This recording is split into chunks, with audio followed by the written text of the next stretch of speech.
Topik 5. Assalamualaikum warahmatullahi Koneksi wabarakatuh. antar materi. Saya Rika Ayun Tadwilian, mahasiswa PPG Prajabatan dari Universitas PGRI Madiun, ingin mempresentasikan mengenai mata kuliah Filosofi Pendidikan pada topik kelima tentang koneksi antar materi.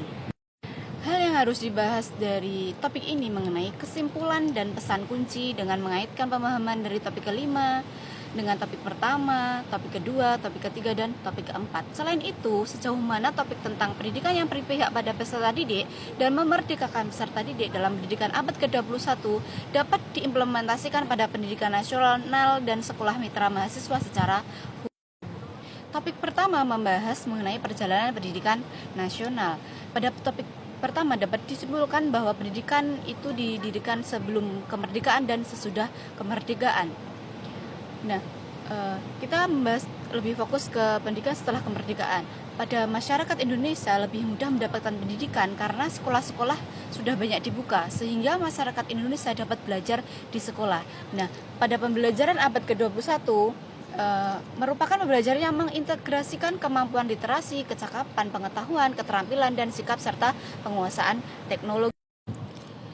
Sedangkan pada pendidikan sebelum kemerdekaan, pada tahun 1854, beberapa bupati menginisiasi untuk mendirikan sekolah kabupaten yang hanya mendidik calon pegawai. Nah, pada 1854 lahirlah Sekolah Bumi Putra yang mengajarkan membaca, menulis, dan menghitung secukupnya. Nah, pada 20 Mei tahun 1908 lahirlah organisasi Budi Utomo. Sedangkan pada tahun 1992 lahirlah Taman Siswa di Yogyakarta yang merupakan gerbang emas dari pendidikan nasional. Selanjutnya pada topik kedua membahas mengenai dasar pendidikan Ki Hajar Dewantara. Nah, menurut Ki Hajar Dewantara, pendidikan dan pengajaran merupakan usaha persiapan dan persediaan untuk segala kepentingan hidup manusia, baik dalam hidup bermasyarakat maupun hidup berbudaya dalam arti yang seluas-luasnya. Ki Hajar Dewantara memiliki keyakinan bahwa untuk menciptakan manusia Indonesia yang beradab, maka pendidikan menjadi satu kunci utama untuk mencapainya. Nah, pendidikan dapat menjadi ruang berlatih dan tumbuhnya nilai-nilai kemanusiaan yang dapat diteruskan atau diwariskan.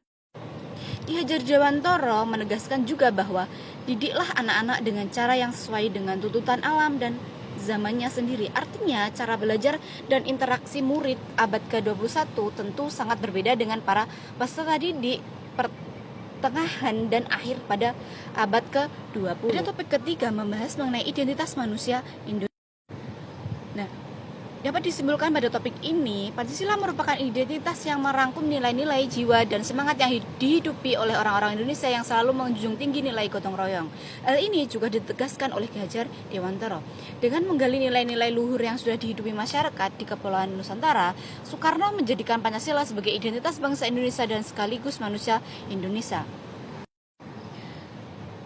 Selanjutnya, pendidikan tidak cukup hanya membantu untuk memahami keragaman. Pendidikan adalah proses untuk melestarikan keragaman, menemukan nilai-nilai yang menyatukan keragaman, dan melawan segala bentuk yang merongrong kesatuan. Karenanya, pendidikan mesti menjadi praksis hidup bersama yang saling peduli, mengasihi, menghargai, dan bukan saling mengalahkan dalam semangat kompetisi.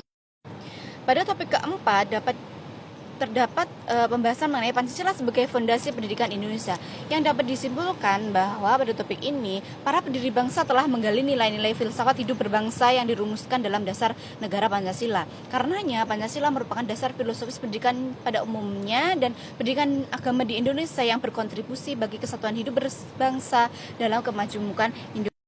Selain itu, nilai-nilai Pancasila menjadi dasar pengembangan paradigma pendidikan transformatif untuk melestarikan kemajuan budaya, agama, ras, dan suku di tengah tantangan dan ancaman terpecahnya hidup berbangsa.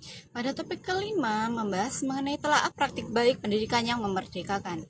Nah, pada topik ini dapat disimpulkan bahwa pendidikan yang memerdekakan adalah pendidikan yang memberikan kebebasan kepada peserta didik untuk mengembangkan kemampuan sesuai dengan minat dan bakat yang mereka miliki tanpa adanya belenggu. Nah, contoh implementasi di Indonesia pada penerapan pendidikan yang memerdekakan dan berpihak pada peserta didik adalah Sekolah Kembang, Sekolah Erudio, SDN 1 Bongan, dan Sanggar Anak Akar.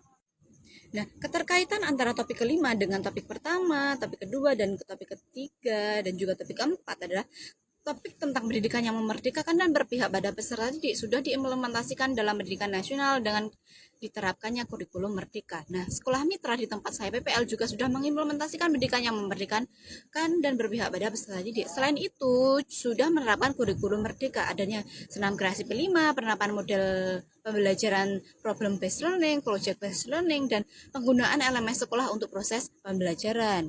Nah, di sekolah peserta didik melakukan pembelajaran dengan semangat dan mereka juga dapat belajar secara leluasa dan mengembangkan minat dan bakat tanpa adanya belenggu. Nah, itu tadi adalah penjelasan mengenai filosofi pendidikan pada koneksi antar materi di topik kelima ini. Nah, terima kasih atas perhatiannya. Apabila ada kurang lebihnya, saya mohon maaf. Assalamualaikum warahmatullahi wabarakatuh.